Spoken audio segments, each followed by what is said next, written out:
Let's DIY this giant pumpkin head into something wearable. This one is $119, which y'all know is not something I'm willing to pay for, even though it's adorable and cute. And since I'm a total trash monster, we are going to start with a bunch of trash and recycle that I found around work and around the office. And this is actually like a toilet paper holder, toilet paper carrier, it's Charmin 24-pack, mega pack. And then I'm just stuffing it and going to use some string to tie it into like a pumpkin-like shape.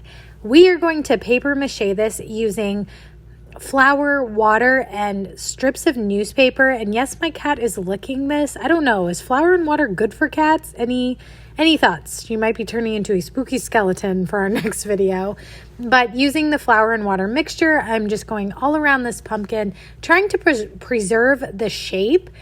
So that means that I'm not going to press too hard in any places. I want to just kind of lightly lay the newspaper over so you get like the humps of the pumpkin shape. And I'm going to go around this 2 to 3 times to make sure that it's nice and stable and hard. So this is our first layer this is our first layer, and I'm going to wait for this to dry. Follow for more.